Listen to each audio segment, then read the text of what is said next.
So, we're going to have some discussion. Some 2 cents or 50 cents. 50 cents. Jonathan, did you want to add some of your overwhelming knowledge? Oh, it's overwhelming. Not in a good way. Oh, sorry. No, what I thought of was the reason why Gideon and Saul fell and gave into corruption and Joseph and David didn't was because Saul and Gideon didn't have to wait. They were thrust into their power. Joseph and David had to wait over a decade. Is that an excellent... Holding on to this promise, just waiting for it to Joseph has a dream that he's going to be some sort of insane leader, king, and then he went to prison for 12 years. David had the prophet of God pour oil on his head and said, "You're God's king now." Not like God's king, like possessive, like right. You know what I mean?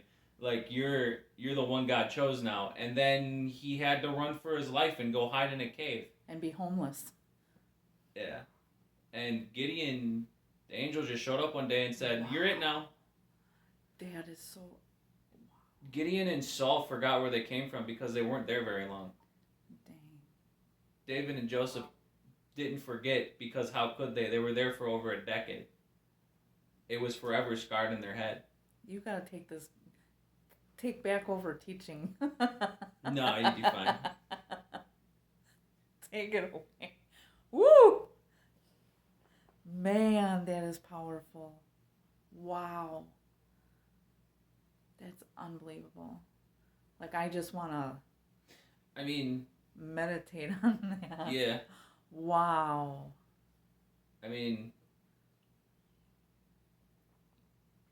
Jesus had to wait 27 years before he was always Jesus, right? But before he became the miracle working, water walking Jesus, he was, more than 20, like 30 years he had to wait. King David was 30 when he became a king, if I remember right. Joseph was 30. Mm-hmm. They're pretty close to it. Mm-hmm. Wow.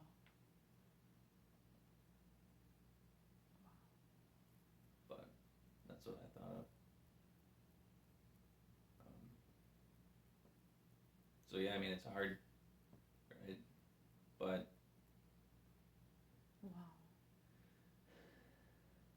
that really puts things in perspective. I don't know why I'm thinking of this, but there's the expression: you can either spoil your kids and you'll have to raise your grandkids, or you can raise your kids and then you can spoil your grandkids.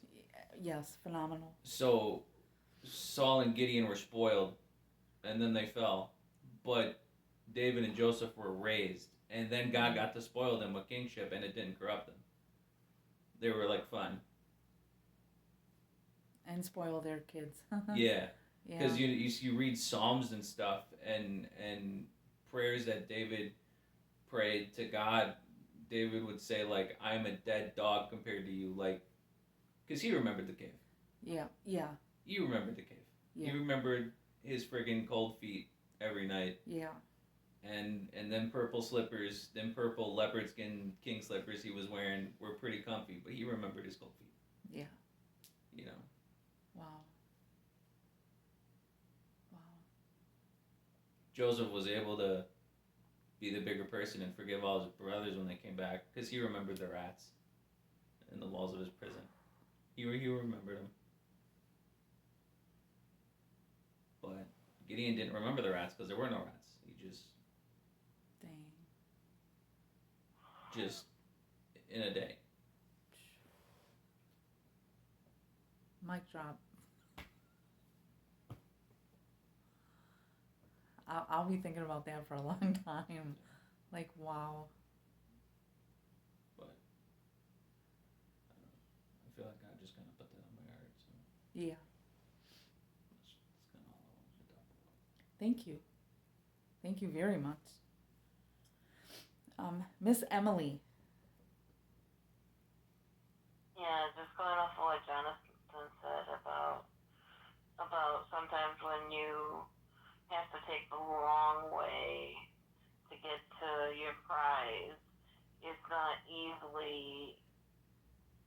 going to go back to the bad behavior. Just like with the Israelites, God could have took them right over the promised land in like 3 days, but he took them 40 years Yeah. to the promised land so that they wouldn't go back to Egypt. Right. Right. Excellent. And so it's just important to keep aware of your journey Yes. and be grateful for how God has brought you to the point where you're at. Right.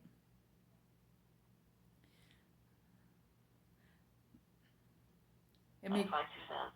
Thank you, ma'am. It makes me think of, I was actually just talking to Jonathan about this. This just happened this past week.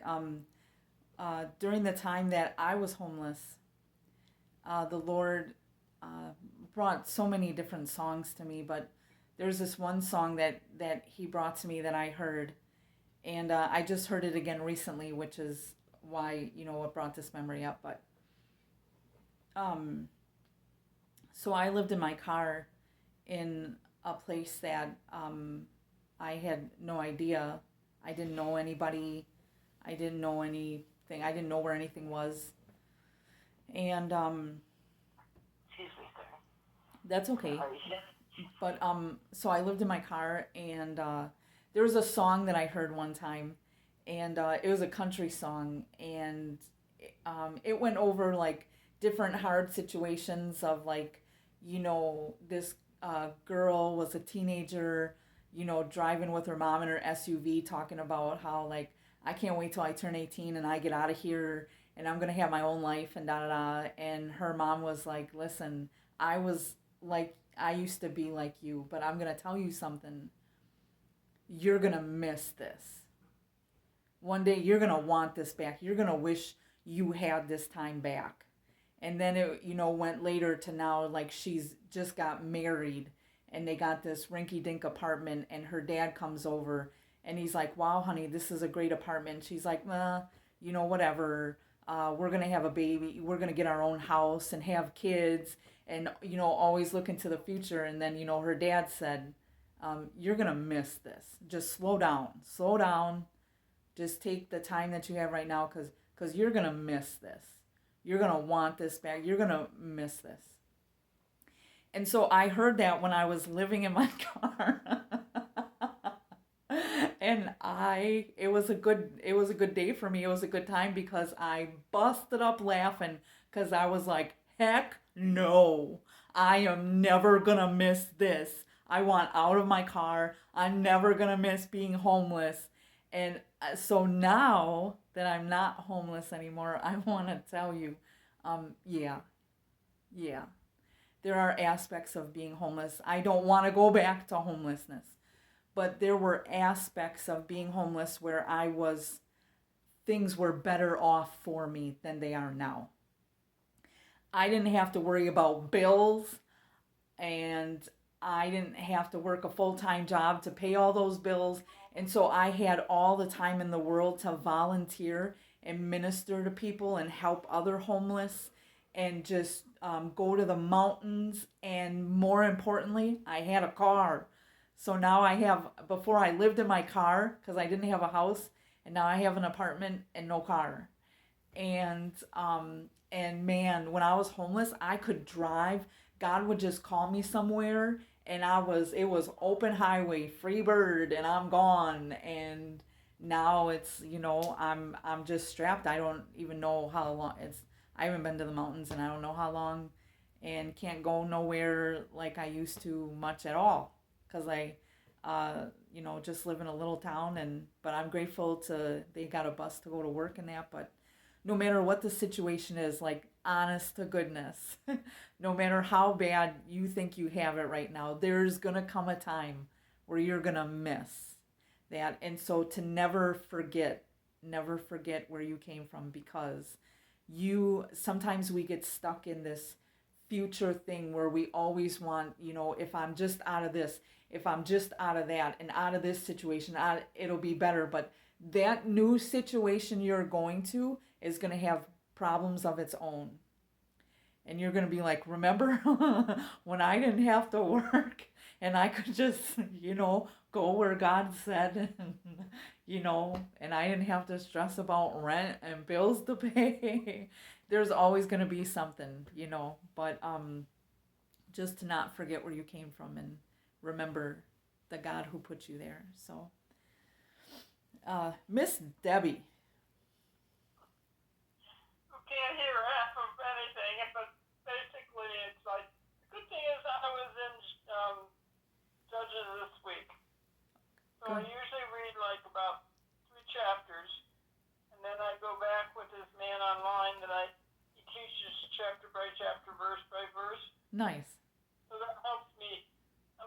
Plus, the good thing is, it's just, he talks. Sometimes I can't hear him that good, but the good thing is that they put it in, they write in writing and on the Nice. thing, Nice. so I can read. Right. Good. Yeah. So that helps. It's kind of interesting in his thing too on Gideon. Gideon did start off real well, in a Yes. way. Yep. He needed some encouragement, which he got from God. Right. As far as you can do this, but as soon as he won, it's like he didn't have Jesus, or like we do. Basically, you gotta get him in your heart. Yeah. If you don't, regardless of what goes on, if you don't have him inside you, and if he's not talking to you and encouraging you and stuff like that, then you're doing it all for yourself. Right. Right. And then you fall back in the pattern of whatever you came out of, which obviously his dad was a Baal worshiper. Right. Right. In fact, I guess something about his name or something, they go back in here and they use this other name, or is it? Jerubbaal. Yeah. Yep. And that's his pagan name, evidently. Wow. So a lot of times too, it's like he didn't seem to get rid of that part of his work. When he did all this other work, he didn't get rid of that pagan part in him. Yeah, his old identity. Yep. Like I said, he studied these people. He didn't want to be king, but he wanted to be treated like a king. Yes. I Yep. mean, give me all your gold. Yep. Let's have a family, and then what did he do with it? Yeah. Built something to worship. It was an idol. Yes. Yes, it was. And the sad thing is too, yes, he did. When he passed away, it was 40 years, I guess, before he passed away or something like that. As soon as he died, the Israelites again prostrated themselves to Baal. Yep. Yeah, it didn't last long. The example that they needed. Yeah. To show that he could have used where he came out of as an example that you can do it too. Right. Right. But he didn't. He fell back, and these people, because he made them more. He bought this, and they probably worshipped this image of Baal. Yeah. Or whatever it was Ephah, which basically, but it's just like, he just didn't get Jesus in his heart. No. Basically. Yeah. It's like, it was kind of cute because this little girl, when I was in Plymouth, the PT person, they had a PT. Yeah. She had mentioned her mother and father were missionaries to, I think it was Cambodia, maybe somewhere. Maybe it was over near Vietnam. Okay. So anyhow, and they've been missionaries over there, and they've really like. And her little girl, when she would pray at night, she was 3 years old. She would pray that Jesus would come into her heart. Aw. And she wanted so much that I just. Yeah. Well, I think to myself, what a good example those parents Yeah. and her grandparents have made an example Yeah. So she wants, it started from the grandparents, Right. from the example that she had before. And that's where we have to be so important for our children, grandchildren, whatever, Yeah. basically to show them an example of you can do it, you can do it, you can do it, do. Yes. Because that's what's going to, motivate them to, well, I can remember my grandmother did this, Yeah. or whatever like that. Yep. It's like she did it. And I said, we're supposed to be the light and, light of the world. Basically, we're supposed to be showing people, not for our own sake, Right. but just working for it, just to be that example for them that they can do it too. Yes. There's so many people. In fact, that one girl at our table, she, her grandfathers, both of her grandfathers and her father were pastors. Oh, wow. So anyhow, in the beginning when she came to our table, which was, and she said something about, she says that she prays right before a meal, every meal. Yeah. She said, I was brought up that way, whatever like that. So finally, well, so we pray, she leads in prayer and stuff like that, and we just all say amen or something. And this one lady just came to our table within the last month or so, and I said, you are at the praying table. I said, you will pray with us. Nice. You don't have any choice. Right. But I laughed because we are actually the only table down there that prays. That's awesome. I'll just bow our heads and we just pray. That's awesome. Now, some tables actually has a pastor or was a pastor. They don't pray at his table. Nice. I thought, well, this isn't a really good example for, come on. I mean, just the whole thing, it's like, I was hoping we would set an example that other people would pray, Yeah. obviously. But the good thing is she gets to, to pray a little bit, and we get to talk a little. I get to, as I said, we're close to her, so we talk about different things and stuff like that. And here her memory's going, and whatever, and then she'll say to me later, "Did I pray?" Aw. Yes, I said, you may have to write it down on your placemat from now on. Okay, I prayed for Yeah. breakfast, day. Right. Right. I prayed for lunch, I prayed for dinner, Yeah. But the good one. Yeah, and then even and it was cute, like last week her friends were taking her out for lunch. She must have came up to my room. She came up to my room twice because she forgot she came up Aw. to make sure that I would pray. Oh, goodness. Because to be without prayer, Yeah, that's sweet, though. Yeah, but I said this is the people that God puts in my path at this point. Yeah, that's awesome. It shows you that you have to get that in your heart. Right. If you don't have it, start looking for it. Right. Or start working at it, or asking for it. Because I said otherwise you go right back to your old behavior. Yep. Yeah, you will. And that's a bad thing. Yes. And I said, like you were saying, something about, you in your car. Look at it this way, you didn't have to clean too much. You didn't have a lot of stuff to get rid of. Right. There is. Right. Because I even think when I'm in this room too. I have maybe one picture, fruits of the Spirit that I have. That's it. The rest of the stuff is new and, has been bought since I've been here. Yeah. Or the room or something like that. But I didn't buy anything, Yeah. I really didn't. That's one place. It was given to me.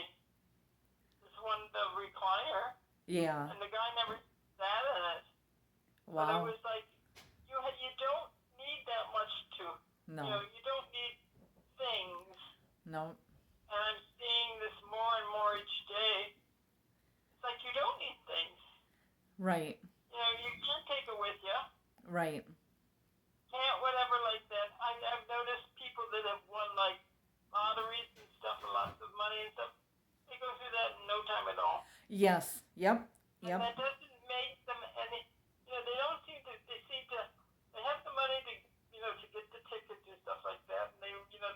when they wait, and they think that's going to make them happy. Yeah, and it's not. And they have shown over and over again, doesn't. No. You know, they're looking for something materialistic to make them happy. Yeah. But it's something spiritual that's going to make them happy. They're not working towards that spiritual goal. Right. Because we're part human, obviously, and we're part spiritual. And I guess people aren't what are you feeding? Your flesh or your spirit? Yeah. You know, and that's where people are really losing. You know, as I keep seeing people, it's like, yeah, I'm seeing, and the people I want to be around are the people that have built themselves up spiritually.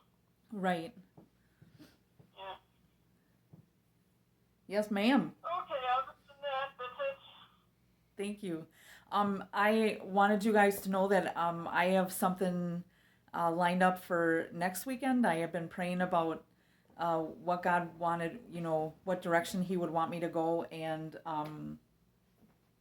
it's some stuff that He gave to me. I'm really looking forward to it.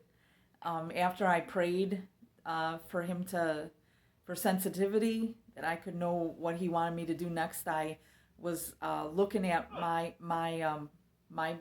bookshelf and my collection of studies and everything, and wanting, you know, to know, and nothing popped out at me.